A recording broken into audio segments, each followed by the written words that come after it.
Director, Office of Public Affairs of the National Spiritual Assembly of the Baha'is of India, New Delhi, for her lecture.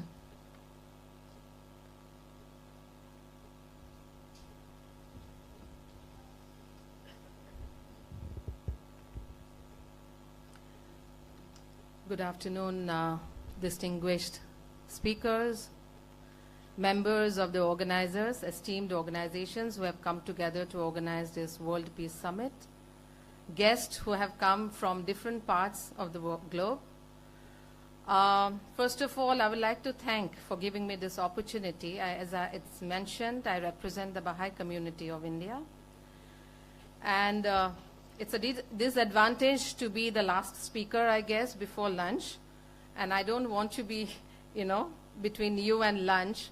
So I would like to concise my speech to 10 minutes.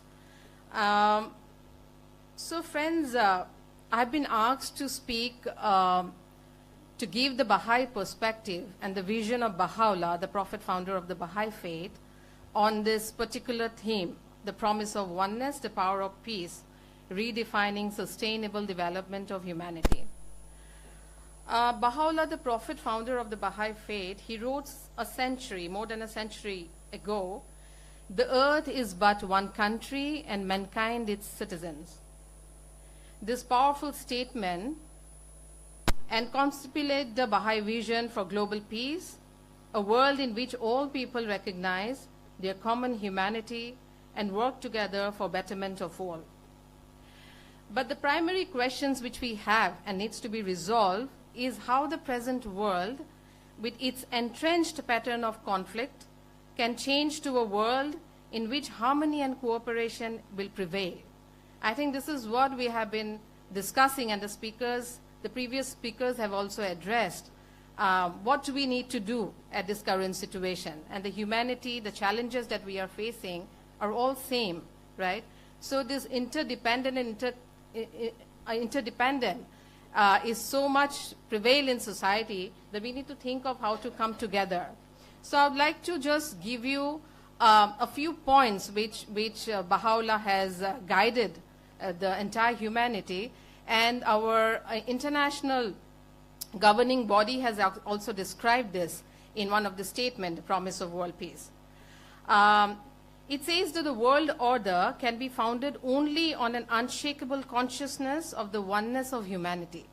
And this is the principle that the Baha'i community is following and doing work at different levels to be more conscious of who we are as humanity.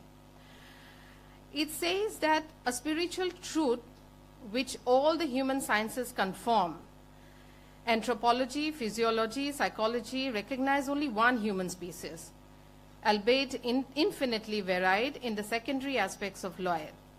Recognition of the truth requires abandonment of prejudice of every kind, race, color, creed, nation, sex, degree of material civilization, everything which enables people to consider themselves superior to others.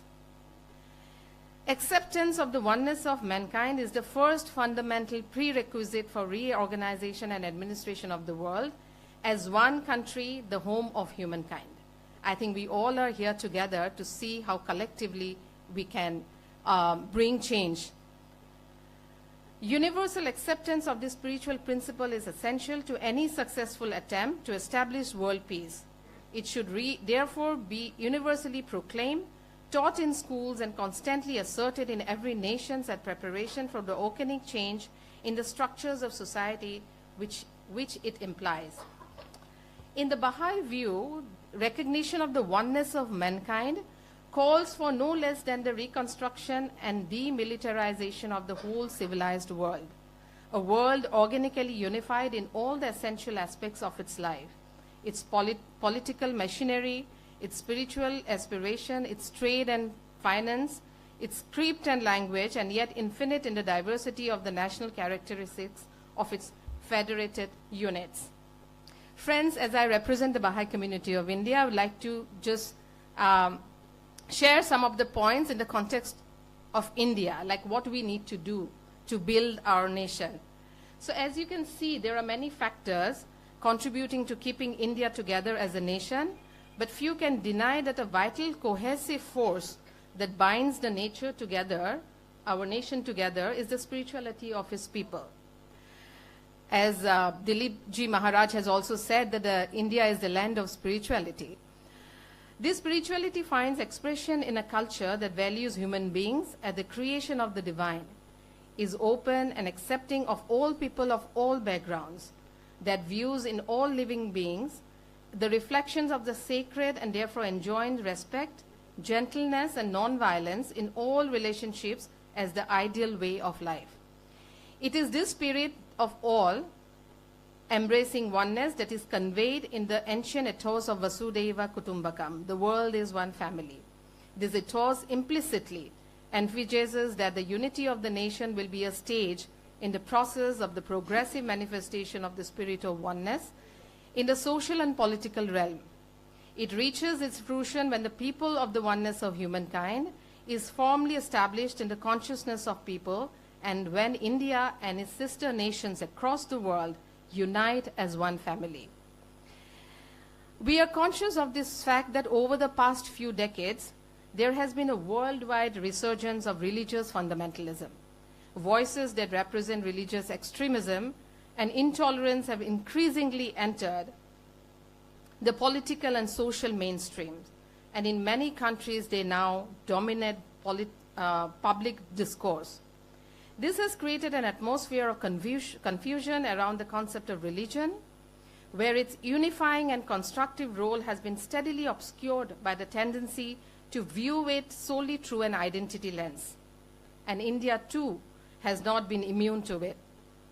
And these challenges came at a time of great uncertainty in world history, when the need for internal unity is vital to successfully navigate the waves of present and impending crisis that can gravely undermine the nation's progress. So the need of the hour then is for a constructive discourse involving leaders and representatives of all religions in India on the role of religion in contributing to social harmony. The ground for such a discourse must be laid by clarifying the fundamental nature and purpose of religion as a system of knowledge and practice and common foundations of all religions. Such a discourse must show a practical path forward for inter-religious collaboration in contributing to the progress of our nation. Preserving these traditions of inter-religious fellowship and perpetuating them requires effort from individuals, communities, and religious leaders and institutions of society, such as the media, education system, and the state. However, such efforts can close in on themselves if interreligious unity is considered an end in itself and is not viewed in the context of society's needs at this moment in history. Unless united communities are driven by a common objective to contribute to the transformation of society and to ever-increasing material and spiritual prosperity, unity can become a pretext for passive conformity with the status quo, with all its attendant challenges and injustices. The most secure basis of interreligious harmony would thus lie in religious communities coming together to apply spiritual principles common to all religions for building a more united, just, and prosperous world. Addressing the complex and unprecedented challenges of the 21st century will require the masses of humanity to make deep changes in their pattern of thought and behavior and willingness to make profound sacrifices for the common good.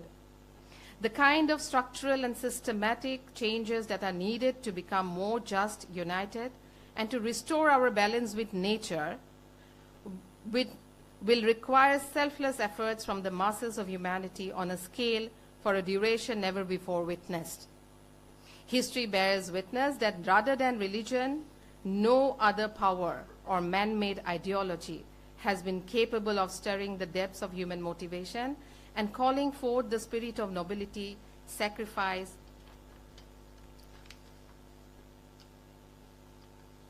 and the concern for the society.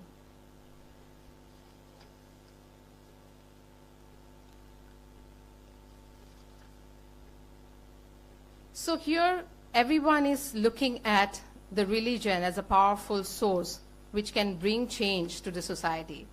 So here I think religious leaders have a unique role to directing the attention of their congregation to the needs of the world. Many heartening examples of religious leaders coming together to rally their congregations around the national drive to address common challenges could be witnessed during the worst phases of the COVID-19 pandemic in India. I would like to share an example of during the COVID crisis in India, 25 religious leaders and representatives of interfaith movements in India issued a joint statement to the followers of all religions in India. And I'd like to quote from that statement, which says, it's important to reiterate those principles common to all religions that have the greatest bearing on people's response to the crisis. The statement, which was issued as an initiative coordinated by the Baha'i community of India, called upon adherents of all religions to unite in a common commitment to 4 spiritual principles that have the most relevance to this crisis: recognition of the oneness of religion, the oneness of humankind, selfless and sacrificial service to the common good, and the complementarity between science and religion.